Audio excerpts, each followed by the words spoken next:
Going live. All right. I think we are live. Let's see what it looks like. Ignore. It's a little dark. It says I'm offline. This says let's make it public.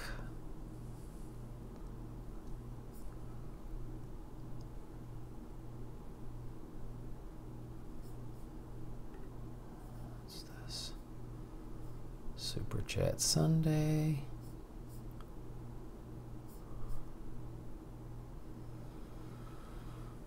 Oh, wow. People on? I can't see comments.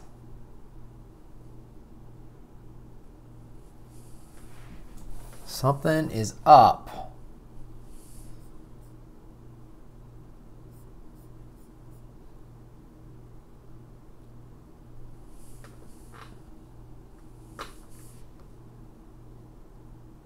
It says 8 of you are watching, but I can't see this on my laptop. Oh, come on.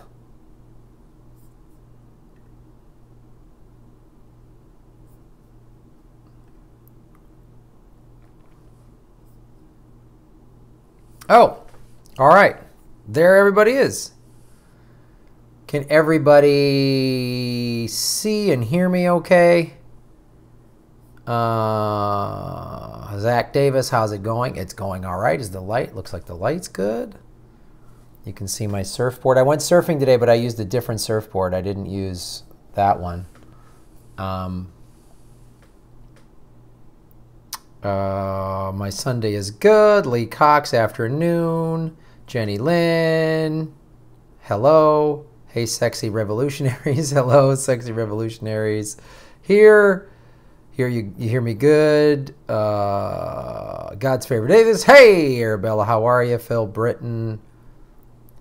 Everybody, Roe. The DEA just classified CBD oils as class 1 drug.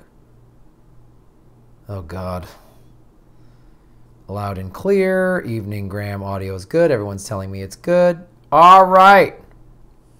Plantastic life. Greeting from upstate New York. I had a little bit of a tech issue. I'm glad it's working because I usually use Wirecast Pro. And then I do it's on my laptop. So then I just talked to you on my laptop, but it just kept crashing. I don't know why. And I didn't want to delay the super chat any longer by like getting updates or whatever. So I'm using it on my phone. So it's a little weird because then the phone shows the things, but then I got to look on the laptop to see them because they're too small on my phone. It's weird. Well, it's working though.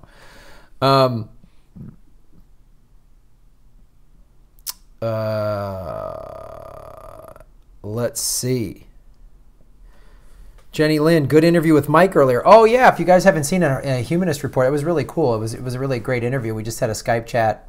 Really my first time talking to him, first time either one of us have ever interacted, and I've watched his videos and he's watched mine. It was really cool. Great conversation.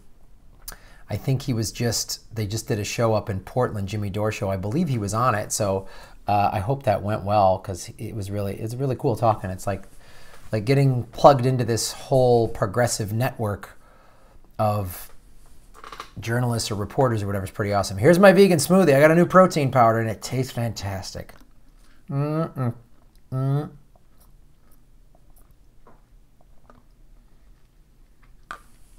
God, I went surfing. It was so great. All right, here we go. Marcia Smith's here. Marcia Smith, I just got home from visiting my 92-year-old mom, but we'll watch it later. I hope your mom's doing all right, Marcia. What is this? And Kidlau. And Cow Uno Dascow. Just found you through that vid. Been seen on the Jimmy Dore Live for a while, and you are always good on them. Thank you. Rebel Cage Rutler, what brand? Protein powder, I'm assuming you're asking me. I was using this, literally it's called yellow pea protein. I was like, all right, who wrote that? Was it a 12-year-old? And I just switched. I've used this stuff in the past. A Vega Sport. It's a vegan protein. It just tastes so much better. Just raw pea protein, PEA, not the urine, but it doesn't taste. Raw pea protein does not taste good at all. It's like saying Uranus, that planet. It's impossible to say it without it sounding like a joke. Marsha Smith, I'm glad your mom is sharp as a tack. So we might as well just get into this since some of you asked me about it. The Louis C.K. thing. So many people have asked me, Graham, did you know him? You know, I knew Phil Britton, cook your own organic food, screw the processed protein powders. Okay, Phil, I don't have the time for that, but I appreciate your vigilance. So Louis C.K., I've met him a couple of times. I did a couple of shows with him. I think if I were to run into him, he would say, hey, Graham, probably. But about a year or so ago, I heard a friend told me, oh, there's all these women are talking about this online, and I believe a comic talked about it on her this comic talked about it on her podcast, and it was pretty clear who she was talking about, but then she pulled the podcast and didn't want to talk about it. So I posted something about a year ago on Twitter. I basically called him out. I was just like, you know, I'm kind of sick of people like, oh, you're comedy heroes. And I called them out, you know, and I didn't name, and people were like, who are the comic? Who are the women? And I said, I'm not gonna, that's not for me to come, you know, that's for their decision to make about whether or not they want to come forward. So it's so, when I heard that, I got so mad. And because then I heard his manager, Dave Becky, who's at 3 Arts, they're a very powerful management company, was like covering up or threatening some of these women. And that's just like, it makes me so mad. It makes me so mad on so many levels. Because, well, first of all, just as the thing in show business, now this isn't exclusive to show business, but it's very bad here. People, like the worst people get rewarded. And powerful people, once you get, there's this almost like this attitude, like once I get famous or powerful, then I can be a dick to everybody. And, you know, it's pretty awful. It's it's a male-dominated industry, so it's mostly men in power and then men being assholes. There are some women I've seen get power, and I've seen some female producers be pretty awful. I haven't seen or heard or witnessed any, like, women sexually harassing people. I wouldn't doubt it if it happened, though. I wouldn't doubt it. We are talking about Louis C.K. to answer your questions. So it really, I'm glad that it's coming out. I'm glad that people are speaking up. I was talking to a female friend of mine who's a comic, and she was saying, you know, I think like guy comics now, because of this, they're doubling down and they're pushing it super harder. I'm like, what do you mean? They're going to be as creepy as they can. She's like, one comic kind of grabbed me. Another comic, we were doing an interview, had his hand on my leg. Another comic, every time he sees me, he kisses me on the cheek. And I was like, well, hold on. You know, it's good that women are coming forward, and men, the men that have been abused by, I mean, Terry Crews talked about a gay, I think, producer just grabbed his junk like in front of his wife, and he was like, he didn't know what the hell to do. Terry Crews is a big dude. It's a weird, creepy thing. And it happens to men too. Sometimes by women. You know, I've had women grab me and shit like that and grab my ass and whatever. Sometimes it's in joke, sometimes it's weird or creepy. I also get it too. It's, you know, I'm not worried about a woman overpowering me for the most part. So it is different for women. But going back to this conversation I had with a female friend of mine who's a comic, I was said, so like the comic that kind of just grabbed you, like kind of groped you as like a line of people, maybe that guy's a flat out creep. Maybe he's being jokey because comedians are kind of grab assy. Like I said, I've had female comics like smack me in the ass and shit like that. I said the guy that had his hand on your leg as though he's your boyfriend, that seems really fucked up to me. But the guy that just kisses you when he sees you, maybe he's being creepy. But he might just be, I was like, because she said a friend of hers, she goes, am I just overreacting? Am I noticing it more? Or are guys being worse? And she goes, it might be a little bit of both. And I said, I think you got to separate them, because the guy just kissing you on the cheek, I know people that do that. Like some women, when I see them that are friends of mine, they hug and kiss me on the cheek. I know guys that hug and kiss me on the cheek. It's like a cultural thing. Then there's guys I've been friends with 20 years and we've never hugged. We just shake hands.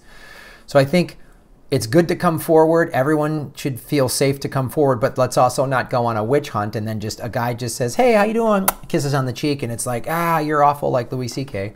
But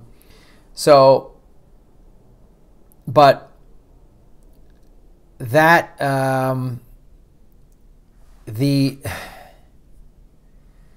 what Louis C.K. has been doing is just, it's awful. It's awful. And I can't, I wanted to come out and talk about him just because I'm tired of people like, this person's a hero and that's my comedy hero. And I'm just like, I know some of these people personally, and some of them are assholes. And to me, a hero is somebody that puts their life on the line to save somebody else's life or something, like an ER doctor or nurse is a hero. A firefighter is a hero. Somebody who dove in to drag their kids out of a burning thing, that's a hero or something. Someone that's a good joke writer they're talented and they can write funny jokes. But I really hope that the whole culture in Hollywood changes. It should change all over America, but I hope, I hope that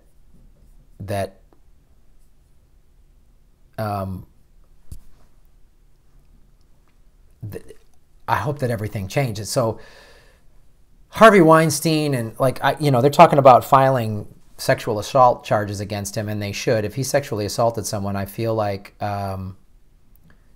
he should go to jail.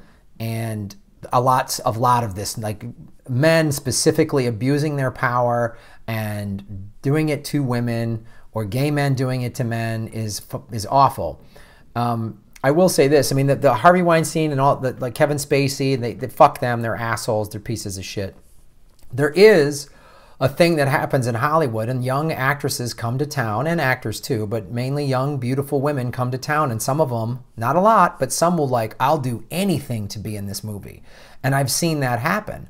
I was hosting the show Strip Poker. It was on the USA Network, and we had shot the pilot, and then we were going into we got picked up for the full series, and we were auditioning a co-host. They wanted a beautiful woman to be my co-host.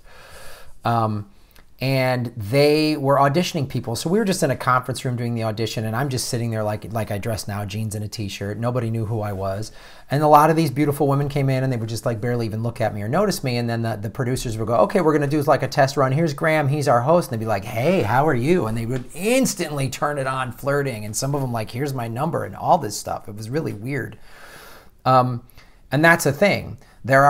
When you become wealthy and powerful in show business or in any business, you have some women that just throw it at you and say, sex, you're wealthy and powerful. I'll give you sex. You give me, it happens. And that's a part of the culture that needs to change too. Guys then who are whipping their dicks out or groping or even sexual assault, fuck them, they're assholes. But then you need to also ask these women, why are you doing this? Why are you just throwing your body out there to get ahead? Because it happens. I've seen it happen. It's happened to me. So it's awful, but in the long run, I think it's a good,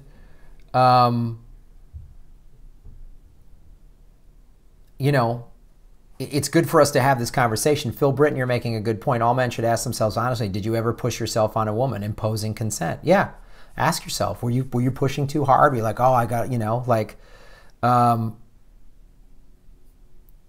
it's something men need to ask. And have any women been inappropriate? I know men that have been sexually assaulted when they were kids by women. They were molested by women. It's 1 in 6 men have been sexually assaulted. 1 in 4 women have been sexually assaulted. It's pretty awful. So I hope this changes the culture, not just in Hollywood, but in America. And I hope we recognize anyone that's been a victim of abuse, male, female,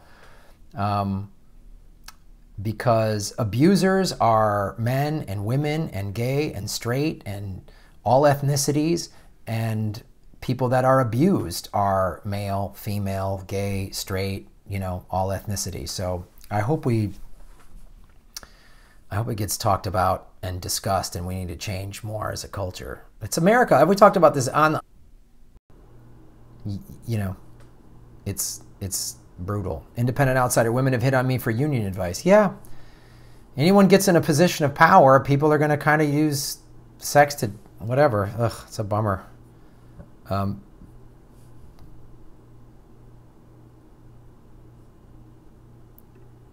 right. Yeah, it was buffering for a second. Sorry, I'm back. Marcia Smith, rape and domestic violence survivor here, been open about it for decades. Good for you, Marcia. It's not fun. I know some people who were, sexually assaulted as kids, women and men, and some of the women and some of the men were sexually assaulted by women as well. So it's not easy to come forward. So I'm good for you for speaking up, Marcia. All right. Let's see. Yes, it's buffering. Celeste Holmes, predators are predators, and predators are equal opportunity abusers. Yep. And it's all different kinds of way for people to be predators, sadly. The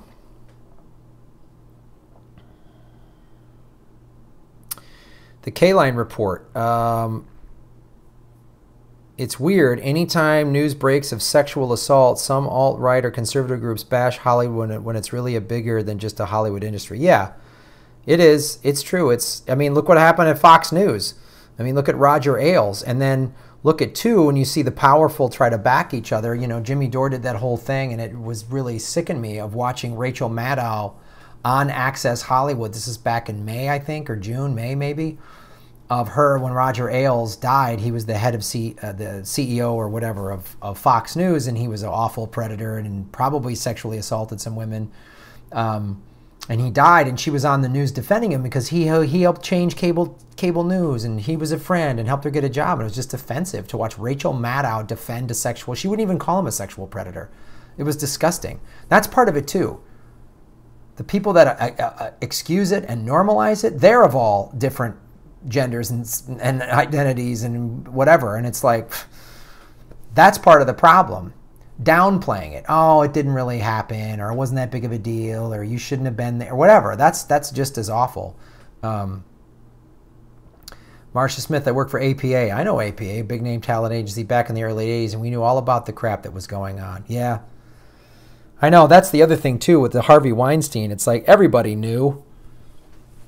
Matt Damon knew. George Clooney knew. You kidding me? They didn't know? Give me a fucking break. Meryl Streep, she knew. They all got mantles full of gold trophies that Harvey Weinstein helped them get. So I just find it hard to believe.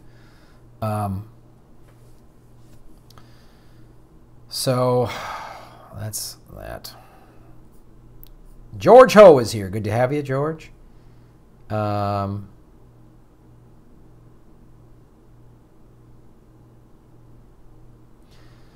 Exactly, K-Line. No buffer on my end. I knew this one was going to be tough. Yeah, you're right. Yes, Graham.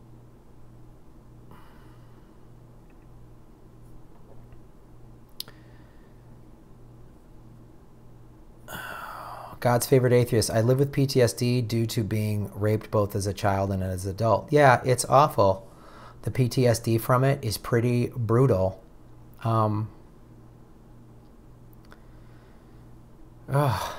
It's really hard. It's such a hard thing to deal with. I've had, Yeah, I've had so many friends, and we've talked so much about this, and that's why it's even worse. Is it then stays? You know, like PTSD is you basically relive it over and over, whatever PTSD from whatever caused the trauma. So I think speaking out about it and then being there helps people that have been abused who are afraid to speak out about it. And I think the key is to talk about getting help. Because if you don't get help, then it can eat you alive. So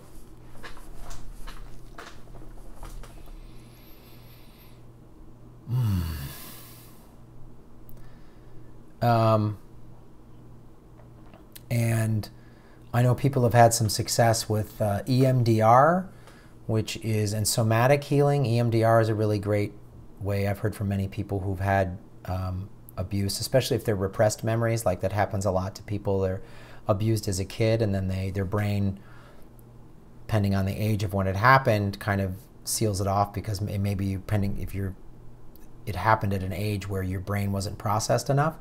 So your brain seals it off, and then you start to remember when you're an adult for whatever reason. There's many theories as to that. Sometimes it's because you're in a safe place, or you get triggered, or something like that. And like if you watch that Netflix show, The Keepers, there was a woman on that show that was repeatedly raped when she was in Catholic school as a teenager, and then graduated, and her just sealed it off, never thought about it until she got into like her 30s or something. And of course, the good old people at the Catholic Church, the lawyers for the Catholic Archdiocese, tried to claim that repressed memories weren't real. So it's gnarly. That's why people like of childhood abuse is you're referred to as a survivor, because you see it's so crippling, the shame from it, the rage, the sadness, the grief.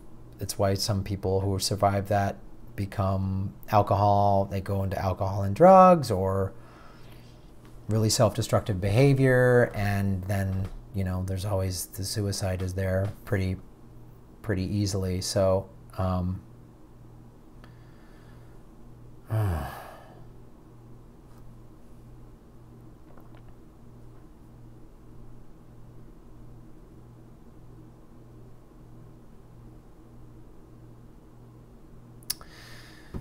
Johnny Garner came here from Humanist Report that you were on. Good show. Thank you. Christopher Ross is here. Good to have you here.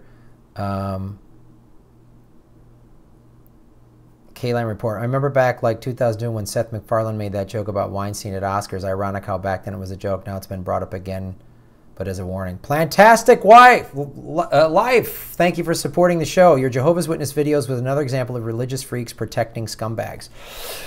Yeah, let's talk about that a little bit.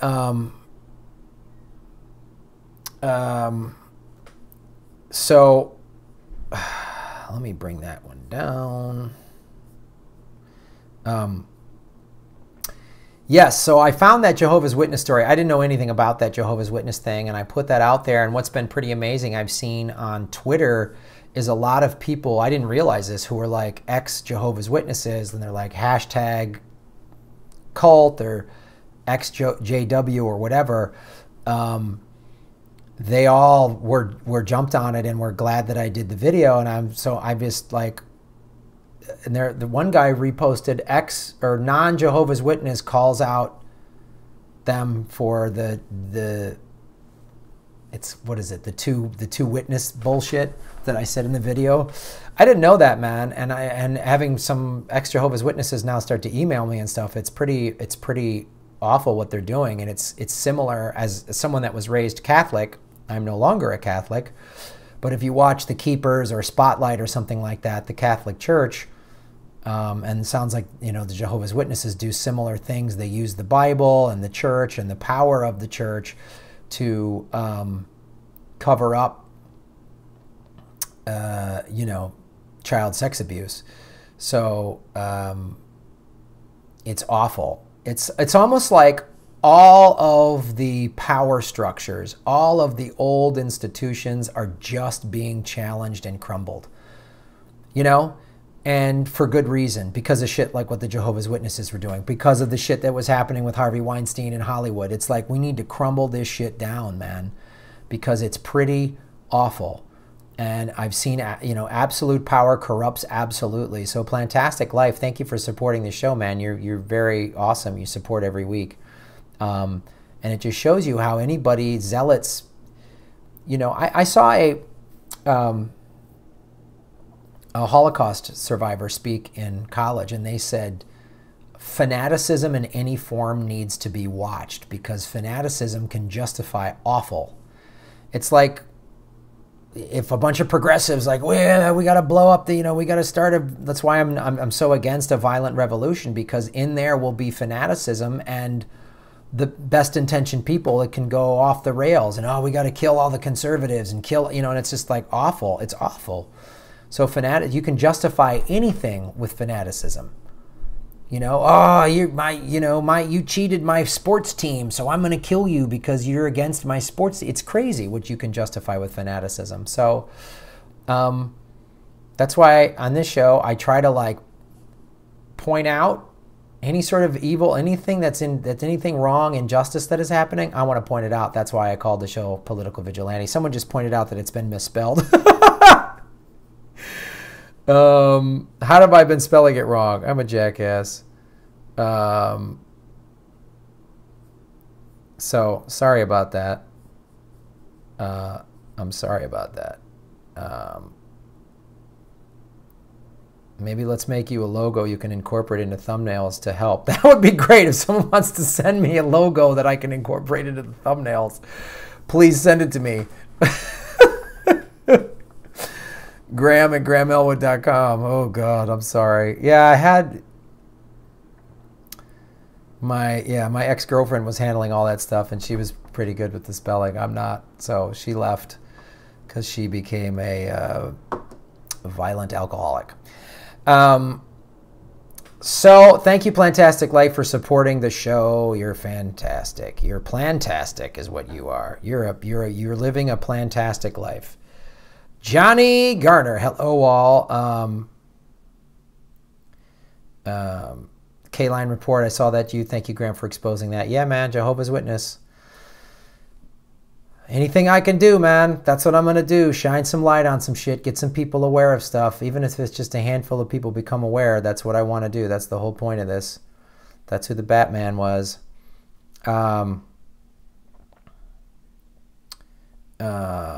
PsychoFit. Hey, PsychoFit Nerd. Hi, new to your channel. Heard about it on the Humanist Report. Awesome. All these folks from Humanist Report. Thank you so much for coming over. Mike is a really cool dude, and he's like watching what he's doing and his whole approach of he just wants everybody. He's like, he made such a great point in that interview. He's like, I can't do everything. You know, get out there, start covering stuff.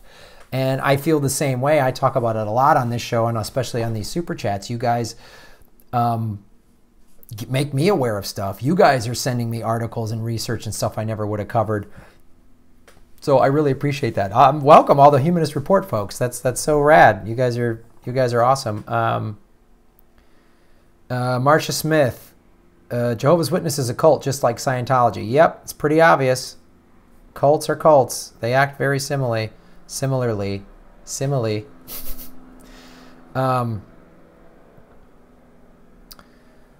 Jenny Lynn, those who doth protest too much. Yeah, I know what you mean. And it's great having all you guys. Welcome the humanist folks. K-Line Report, religion has become completely corrupt, and now they feel they can use it as an excuse for gross behavior. Yeah, I got to tell you, though, religion has been pretty corrupt from day one, man. Like, at least, like Catholicism, so the confessional was created in, I forget, the 1500s or something.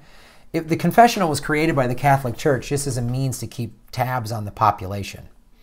So religion has been used for centuries for power and manipulation and corruption. So it's not new. It's being exposed now more than ever. Were there decent religions and decent people within those religions back then and today? Sure, of course. But those organizations as a whole have been corrupt for quite a while. Let's see. Yeah, Jenny Lynn's always been a gruff.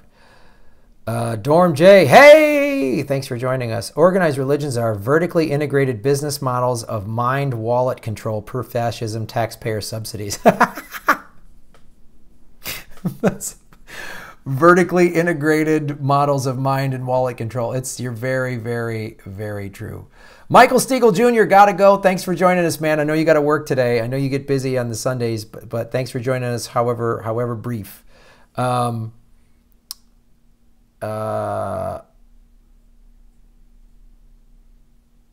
Katie Hughes, hi Graham, have you heard Christopher Titus joke, pedophile crucifixions? It's one of the best, I think. No, I haven't, but I worked with Christopher Titus years ago. I haven't seen him in forever. I enjoyed working with that guy. I was like back in Milwaukee, Wisconsin or something, like back in the 90s. Sean Comets, hey Graham, keep kicking ass, just saying hi. Sean, thank you so much for reposting everything.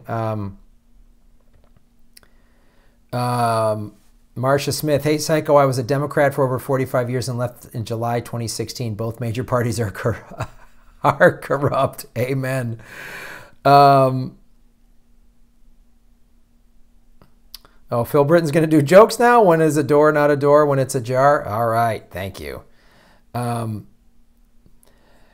Robert Martin, catch that Donna Brazil Seth thing on Redacted. No, I have not. I have not seen anything on Redacted, but I've definitely seen more attempts to smear. That's funny, but they was smeared Donna Brazil, who I never would thought would ever be any sort of progressive ally, and maybe she's just, that video I did on Caitlin Johnstone's article. Maybe she's just, as they say, a rat jumping off a sinking ship.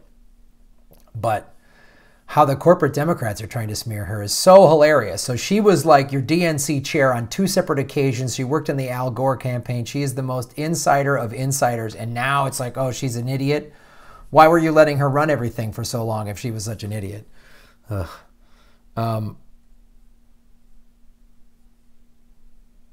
Katie Hughes, I'll post it to your Twitter. It's one of the funniest jokes I've heard in a long time. Eric Butterfield, thoughts on the transgender person that was just elected here in Virginia? Yeah, I think it's amazing because of who they beat. They beat the guy that was that wrote the bathroom bill, which is kind of poetic justice. I haven't seen the backgrounds on all those people that won, but it is significant that all these Democrats won in areas that have been fairly red or close to red for a while. So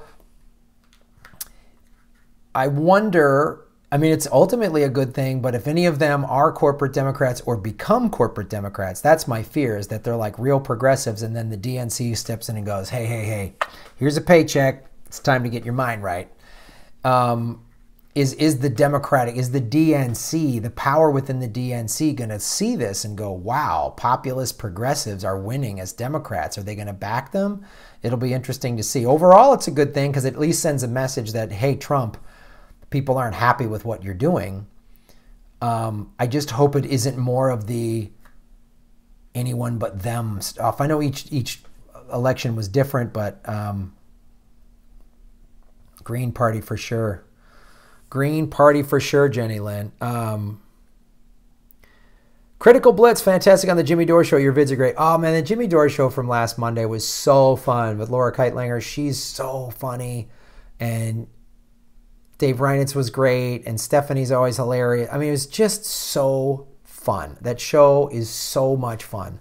And it's so cathartic. Those live shows, if you ever are in LA, please come to one. If he comes through your town, please go to one. They are just, you're in a room of 200 some people. Everyone's a progressive. Everyone gets it. It's so, as a performer and as a progressive, it's the best thing. It's the best thing ever. It's so great.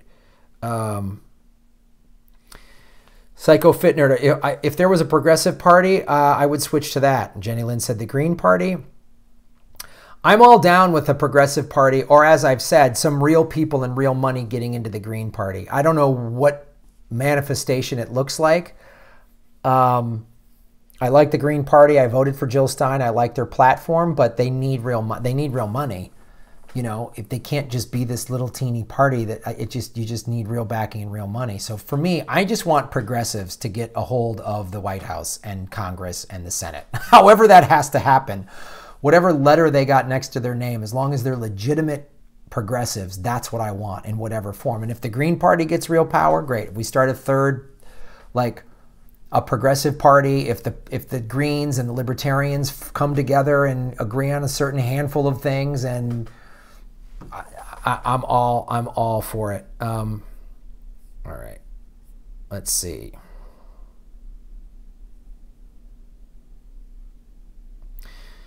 Phil Britton, once a week, tuning into Graham, you get dopamine. Share this link with 5 friends this week. Phil Box, no more Howard Deans. Yeah, for sure. Fake ass progressive. Check out, hold on, I'm having some. George O, check out what the labor unions are doing, Psycho. They are leaving Democratic Party and starting a new party. Yeah, it's funny, George, you bring up labor, because that was the thing when I interviewed Dave Reinitz in those green room interviews. I did one with Ron Placone, one with Steph Zamorano, and one with Dave Reinitz. And the thing that I asked all of them was like, well, how can people change? And they all had great answers.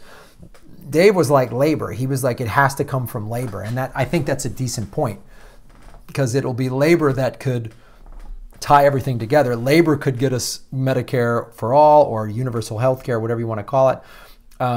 Labor could get us the Green New Deal that the Green Party talks about. Labor could step aside and go, look, we could put everyone to work building green technology, wind turbines, solar panels, as I've talked about. And labor, as Dave pointed out, unifies everybody. It doesn't matter your ethnicity, your gender, your city. You want a good job to feed yourself and your family. You want that. Everyone wants that, whether you're the reddest of red.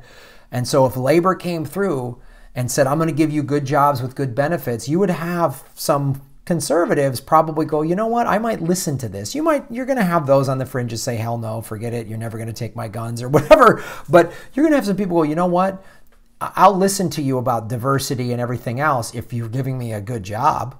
So that's an excellent point. Where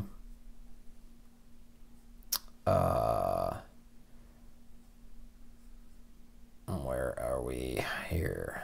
Don't forget, guys, do the super chat. You get your question put up there. I'll answer it. I'll talk about Ranter 7100. Hello from New Zealand. Oh, dude, thanks for joining us. Independent Outsider. Jimmy Dore is a Venezuelan plant sent to infiltrate the DNC with Colombia's coffee. Just as viable a story. That's hilarious. All right. Let's see. I guess I missed some stuff here. Johnny Garmer, I voted Bernie in the primary, Jill in the general. Yeah, that's what I did.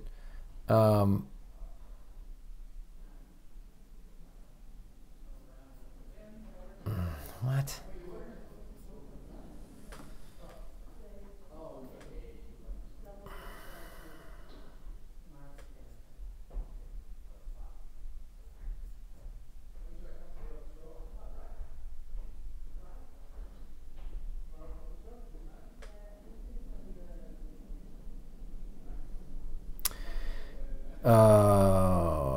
Sonics fan 81. Bob Marshall was the incumbent in VA. Phil Britton. Dore's ability to think critically, knit loose ends is fucking scary. I'm humbled piece of lowly protoplasm listening to Jimmy rant. Yeah, Jimmy's pretty awesome the way he ties that stuff together. Hugh Edwards. Invisible hand of the market. The Bible runs everything. Interesting. Portaplayer, Jimmy is an anti-American Russian shill. God, Portaplayer, I really hope you're joking, because no one here would agree with you at all. Yeah, he's not a Russian shill. He's from Chicago, where I'm from. He grew up in a union, and his dad was a cop. Yeah, so.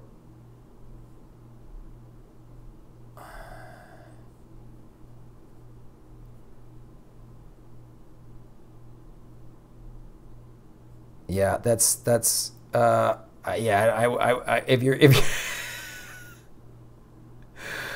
Sam Cedar is right. Jimmy Dore lies to his audience. Porter Player, that is 100% incorrect. Jimmy Dore does not lie to his audience at all. Jimmy is one of the most authentic, straightforward people that I've ever known. You might not agree with him all the time, but he is not lying to his audience. He does not. If he gets something wrong, he's come back on his show and said, hey, I had it wrong. He asks questions. So saying that he lies to his audience is complete bullshit. And if you're backing Sam Cedar now, I don't know, dude. You might be in the exact wrong place. Maybe you're some troll sent here by the corporate media. I don't know. But I do not agree with you at all.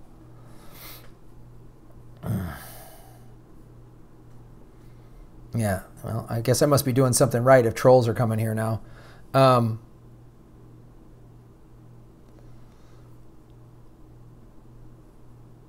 Authentic, he has cap teeth. Oh, that's funny. Phil Britton.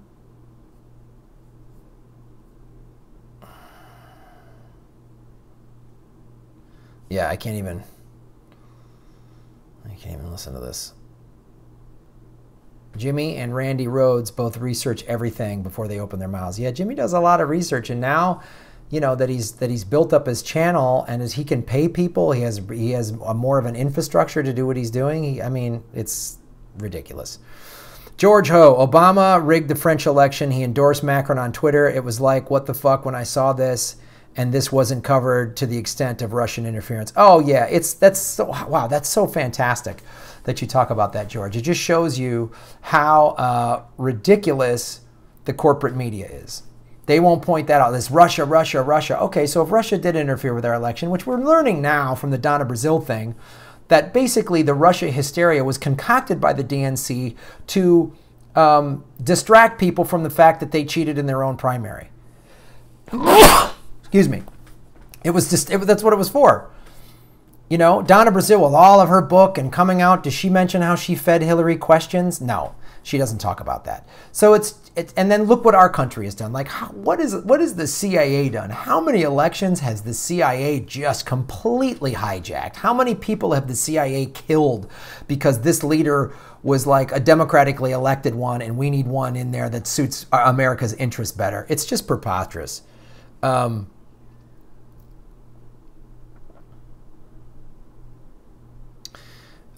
Sam Cedar clearly, Mal CH, Sam Cedar clearly makes videos about Jimmy because it increases his view count. Videos about Jimmy have thousands and thousands more views than his others. Also, grown man starting YouTube drama, classy. Yeah, it's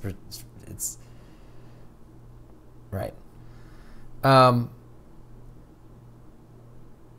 Snork Y2K, my father is going into nursing home soon, then I'll probably be able to make it on time. No worries, Snork Y2K. Do whatever you got to do, man. George Malone, according to Obama, he should be considered a centrist Republican. Yeah, that's another thing. Jimmy showed that video of Obama saying, I'm poor like a Republican, like proud of it. Like, oh.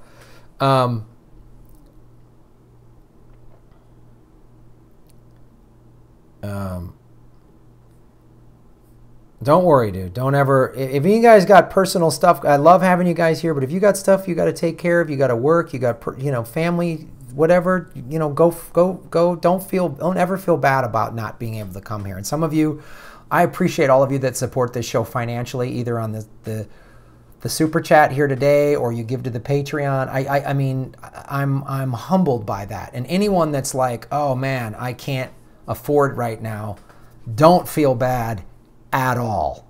Do what you got to do, man. Basil Peterson. Derek Jensen has a great book on why the end of peak oil and the decline of capitalism is the major cause of violence against women and minorities. Oh, wow.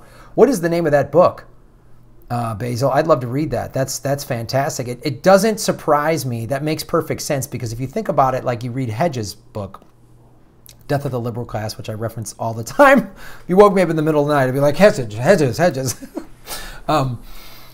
But one of the things he talks about is the hypermasculinity. What has created the hypermasculinity is this endless state of war. What is creating this endless state of war? The oil industry. That's what is doing it. So part of hypermasculinity is misogyny and violence against women and anyone that's weak, considered weak, and women's, being emotional or expressing yourself is considered a weak women's quality when in fact, which then fuels more hypermasculinity because men are then told, oh, if you cry or say I'm sad or scared or whatever, you're a pussy, you're a woman. You're called those things, which helps fuel it all the more. So Basil, tell us what the name of this book is, because I would love to read it. I guess I could just Google Derek Jensen. But that's the thing. What Trump is doing and what the deep state and the military-industrial complex are doing, they see peak oil. It's ending. And I've talked about the carbon bubble numerous times on this show, because what they are scared of is the big investors looking down the road saying, there's no money in oil 20 years from now. When all these countries, just like India and the UK, start saying no more gas cars, we're done. These are hundreds of millions of car buyers. These are hundreds of millions of cars that will not be using oil. When solar, as I've talked about, green energy is a technology. So as we all know with technology becomes smaller, cheaper, faster. So as solar panels get more highly developed, as we develop the batteries to capture wind and solar power, geothermal, any other thing like that, who knows what's being invented right now that we haven't even thought of. That's the other thing with the future in technology, and why that's what keeps me optimistic, is think of the things we have today that we didn't even know. YouTube didn't exist 10 years ago, right? So, I mean, it was brand new, like, huh, what? So, and here we are talking live. I'm talking to you live on my phone, right? You're watching me from all over the world through a phone and a wireless internet connection. That's amazing to me. So it tells me, and as electric cars are getting more feasible, look what Tesla's doing. Look at the Chevy Bolt. I'm about to buy an electric car. Probably going to be a Kia Soul EV because they have a sunroof, and I'm a surfer, and I got to be able to have the roof open, baby, if I'm going to go to the beach. But all of this ties into what you're saying, Basil Peterson, and thank you again for supporting the show, of peak oil. And peak oil and capitalism, and this rampant, unregulated capitalism, are all on the decline, and people are sick of it. They're finally getting to see it. We're going to have another crash. We're going to have another economic meltdown. I hate to say it. I don't want it to happen, but I can't. All these people that are 10 times smarter than me are saying this, and the markets are acting the same way.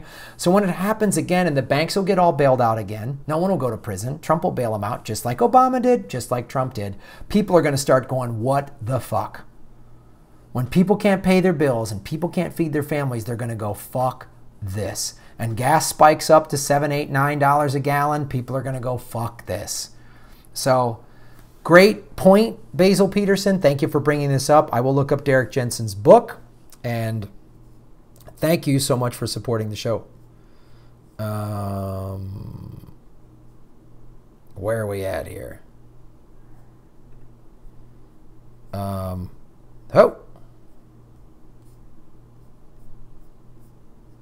Christopher Ross. Just recommending YouTube channel Democracy at Work with Richard Wolff. Covers a lot of the unethical acts happening in business in America. Ooh, cool. Democracy at Work. Richard Wolff. This has been another great thing about this show is it's totally, you guys are teaching me about other new stuff. I didn't know anything about this. Christopher Ross, thank you so much. I didn't know anything about this guy, Democracy at Work. So everybody check that out. Everybody go check out Democracy at Work with Richard Wolff. And it's a good thing. It's good that there's a channel just focusing on that, the unethical things of business. Because here's the thing.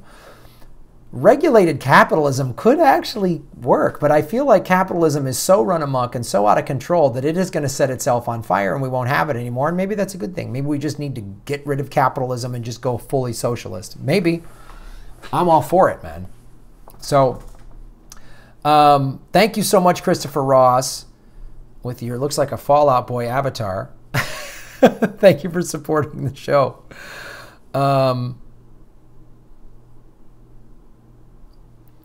More is a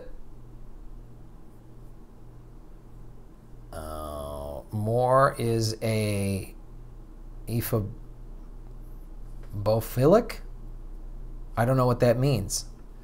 I'm actually going to look up that word right now because I don't know what that means, Snork Y2K. Thank you for supporting the show, but I'm gonna look up a word. What?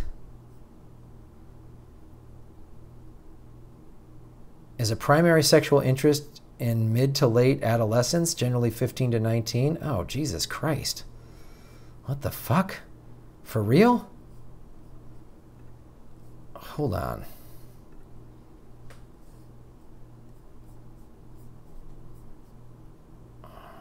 Richard Wolf. Which more are you referring to when you just said more?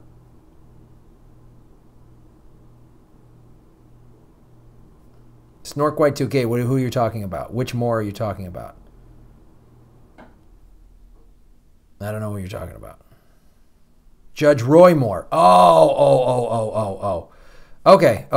Roy Moore. Yeah. Of course, he's a piece of shit. Snork White 2K, thank you for expanding my vocabulary today and supporting the show. And yeah, Roy Moore, ugh. Uncover them all, man. Get them all out there. You know, and you watch how powerful people back each other up. I remember when the Sandusky thing first happened.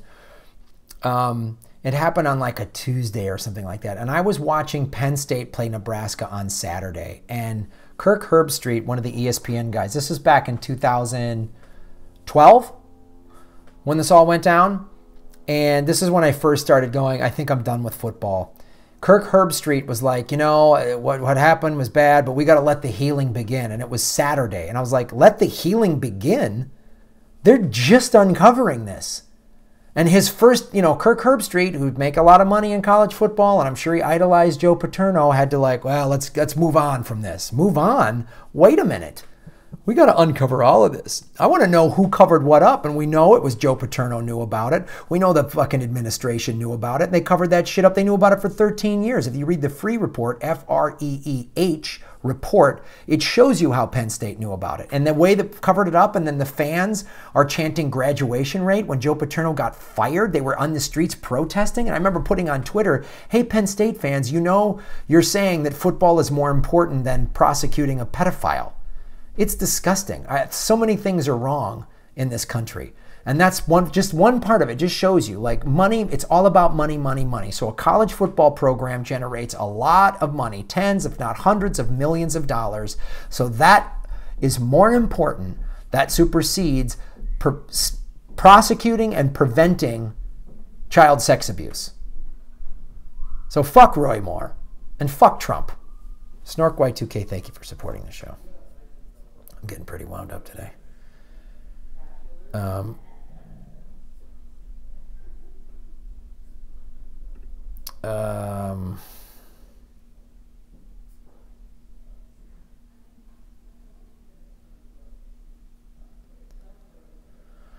Capitalism without socialism is communism. This is from James P.W. Martin.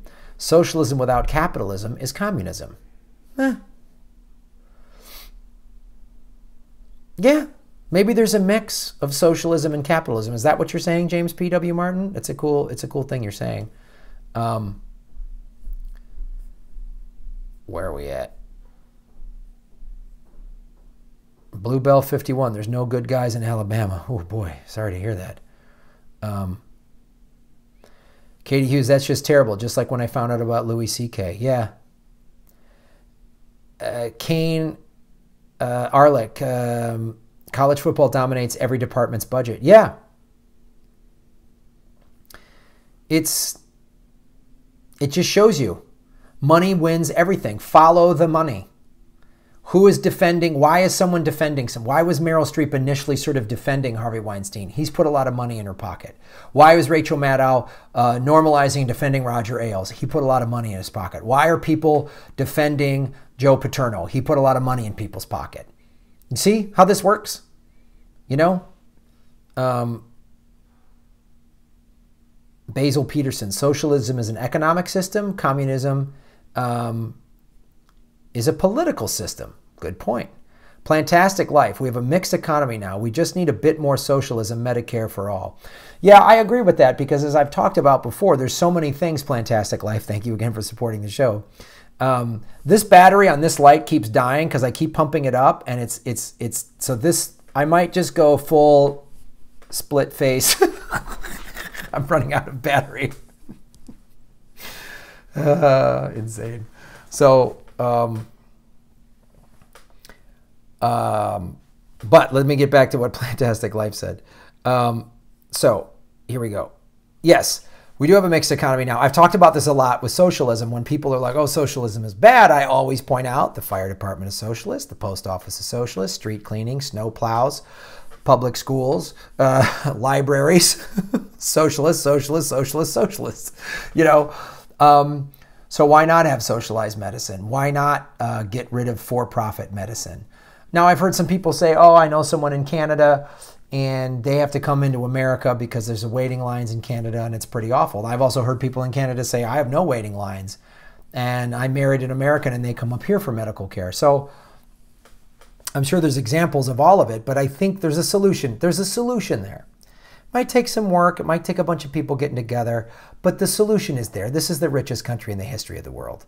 We need some more socialism. We need some more spreading of the wealth because the 1% it's disgusting what they have. They could fix all of this country's and most of the world's problems like that. I worked hard. Why should I? Oh, come on, man. They've done studies. So money, they say money buys happiness up to a certain amount. It's about $150,000, $200,000 a year, depending on where you live and the cost of living. Obviously, you live in Manhattan or San Francisco or LA, it's going to be higher cost of living than if you lived in a small town. But there's a number in there, around $150,000, $200,000. And up to that point, actually, money does buy happiness. If you've all struggled with money, and then you get a big raise, you start, you were making 50 grand a year and now you're making 120 grand a year, you are going to have some happiness because the stress of paying your bills is over. But once you get over $150,000, $200,000, it doesn't buy happiness because what fucking more do you need?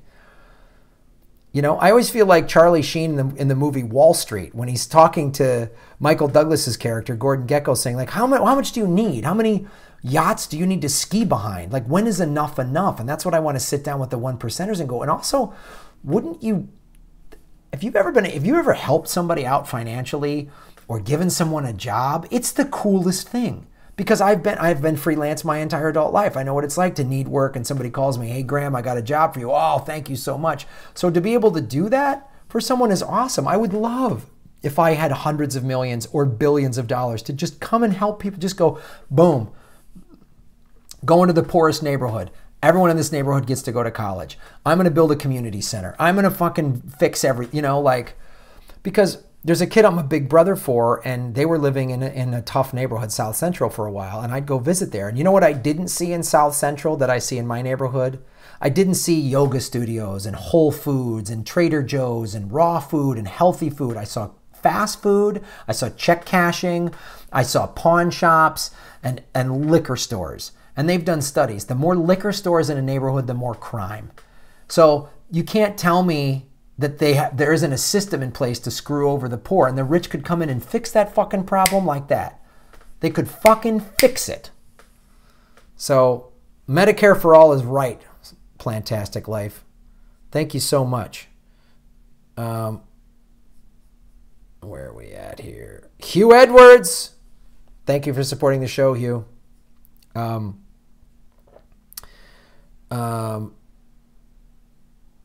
Robert Martin, from my experience, over 200,000 leaves you blackout drunk under a tree with bark embedded in your face.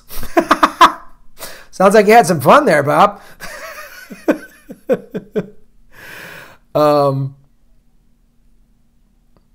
Crafty Geek, thank you for supporting the show. Opinion on public option / single payer legal defense. 80% of people who need criminal defense already qualified for current means tested public defender.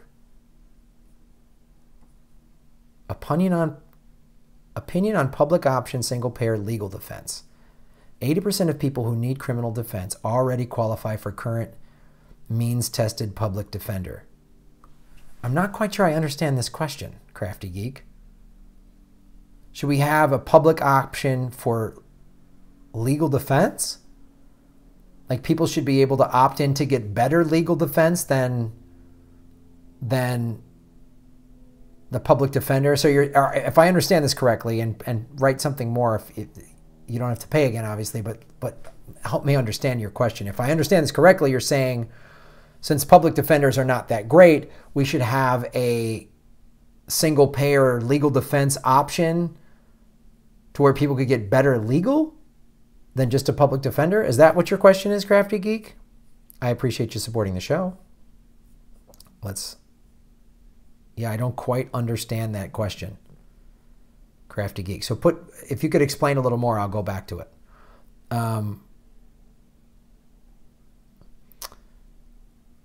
Barkface. Snork Y2K, maple syrup is not as unhealthy as high fructose corn syrup. I'm assuming you're referring to Robert Martin's Drunk Under the Tree.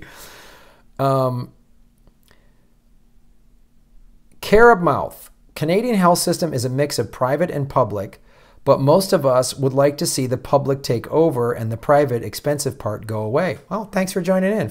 That's cool. That's good to know. JK, where does the movement go if when the DNC screws Sanders again in 2020?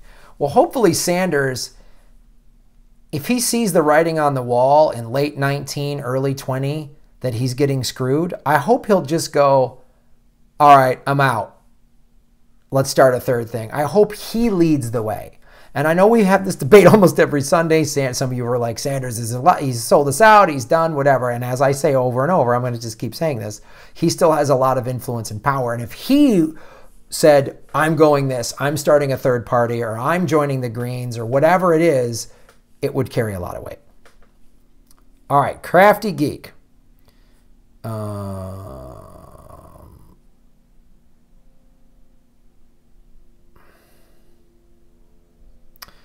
Crafty Greek. Miranda writes, currently, you have the right to an attorney. If you cannot afford one, one will be appointed for you. Should people be able to pay more taxes to public defender and be able to choose public defender rather than finding a private defense attorney? Oh, I see what you're saying. Yeah, okay. So maybe I understood it correctly. So yeah, you can like pay a little more in taxes, and then that gives you the right, should you get in legal trouble, to find a better attorney. Yeah, I'm all for that. I'm all for giving people a better choice. I'm all for anything that creates a better infrastructure for people. I'm all for that. Because anything that, like, if you cannot afford an attorney, one will be appointed for you, you pay a little more in taxes. Yeah, that's because right now only the really wealthy can afford a good attorney. And then the public defender just makes you plea bargain, and you take a guilty plea, even if you aren't that guilty. And then you go to prison. Oh, you just plead guilty. Instead of doing 3 years in prison, you'll just do 6 months. Well, now you're in prison for 6 months, and you're in the system. And let's say whatever happens in prison, you get in a fight, whatever, and you stay longer. Like, it's brutal, and you don't have a good attorney fighting for you. So if I understand you correctly, Crafty Geek, I absolutely support what you're talking about. And I appreciate you supporting this show. Couple more minutes, guys, because this is dying. Hello. Tell me the truth. Tell me everything you know. Forgot to charge this. I need to charge these. They're battery. Look at that darkness. Half my face. I'm so tormented. I'm a tormented artist. Hey, it got weird. Redneck Economics is here. Basil Peterson, when you go into a town and see multiple churches and liquor stores, keep going, or figure out a way to help that town. Because powerful people are making that happen.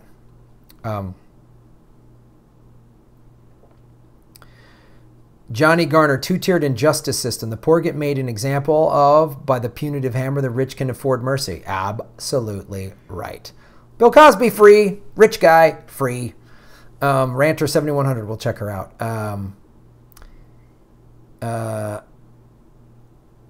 Kane Airlight, Chris Hedges covers the criminal justice system really, really well. Yeah, yes, he does. I mean, watch On Contact on RT, or read his articles on Truthdig. He's so on it, man. He's great. Marcia Smith. We hope you can come to the show in Flappers in December. You're awesome, Marcia. Thank you for supporting this show. You always support this show. You're always great. You guys that support me, it's, as I said, every week I get so humbled by what you're doing. Patty 007, hoping after Bernie sees that the Unity Commission suggestions are ignored or tossed, he will decide to run again. Yeah, I've heard some sort of rumors that beginning of 18 is when Bernie's going to just say, fuck it, I'm back in. You know? So it'll be interesting to see, because the purging of the progressives by Tom Perez, the trying to now smear Donna Brazile. Oh, now their Corp Dems are going after Donna Brazile. They just can't admit fault. They just can't go, we lied, we cheated, Donna's right, this all is true, we shouldn't have done this, we deceived the American people and the Democrats. We're wrong. They can't do that. And I hope that makes Bernie leave. I agree with you.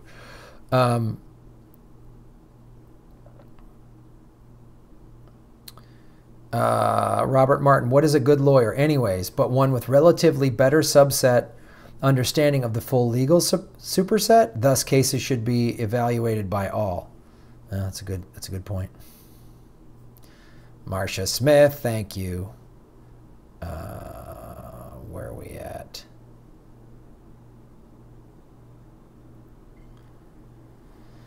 Plantastic Life. Bernie recently told Anderson Cooper that if he runs for president in 2020, he will run as a Democrat. He must be convinced that he won't get screwed again by the DNC. I don't know. Does he really believe that, or is he just saying that?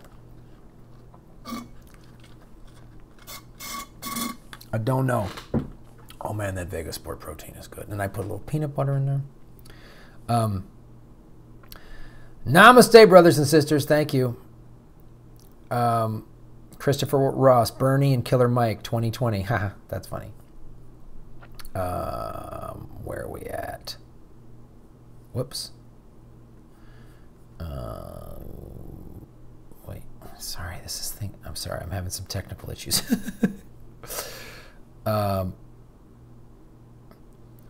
Thanks, Dave. I had to get my pizza rolls out of the oven. All right, Jenny Lynn, I hope you got good pizza rolls coming out of the oven. Marcia Smith, hope to see you at Flappers. All right, guys, I got to wrap this up here. You guys have been fantastic. Hugh Edwards, No Wars 2018. Yeah, I'm for that party. Philip B. Capehart, this is a good show. Watch just as good as the Jimmy Dore Show. Thanks, man. Independent Outsider, YouTube channel, shameless plug. Haha, great.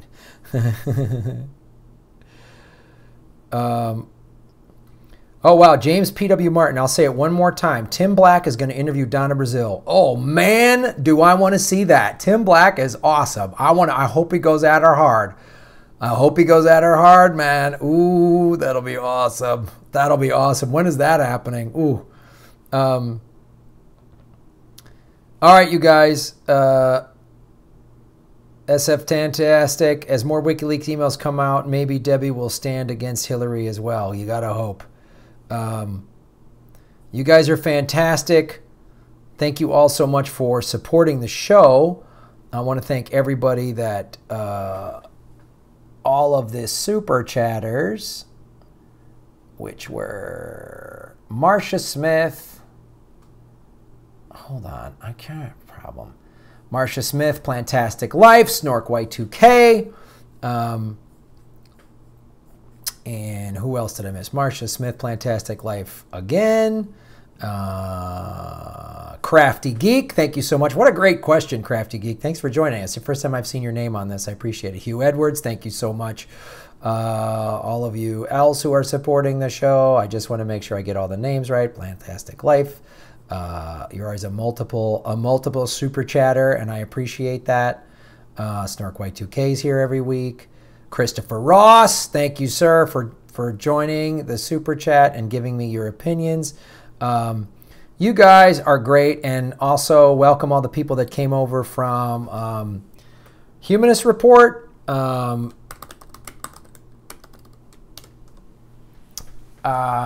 will be doing this just about every Sunday. Starting in the beginning of the year, I'm going to be shooting this TV show on Sundays, and so we might have to rearrange the super chat to a different time or day of the week. Let me know if you guys prefer like Monday nights or Saturday late afternoon or night? Tell me what you think. Let me know and we'll talk about it for a while.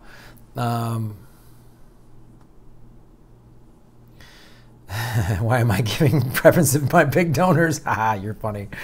Thank you all you other guys for joining the show. Independent Outsider, Kevin Martinez, Drunken Master, Dorm J, Jenny Lynn, George Ho, all you folks, and all of the donors, Marcia Smith, Snork Y2K, Christopher Ross, Crafty Geek, Plantastic Life. Thank you so much. You guys are awesome. Please, if you come to a Jimmy Dore show and I'm there, please come up to me. I don't have a lot of road dates. I'm going to be shooting something here in LA for a while. This TV show, it's a stand-up comedy TV show on a Native American channel. We're going to start shooting it December 17th out in San Bernardino. I hope you can make that. I'll give you more details as I have a web link as the tickets go on sale. But thank you so much for supporting the show and the Patreon and all that stuff. You guys are fantastic. And my name is Graham Elwood, and let's make Gotham great again. Oh, the darkness. And don't worry, I'll charge this up for next time.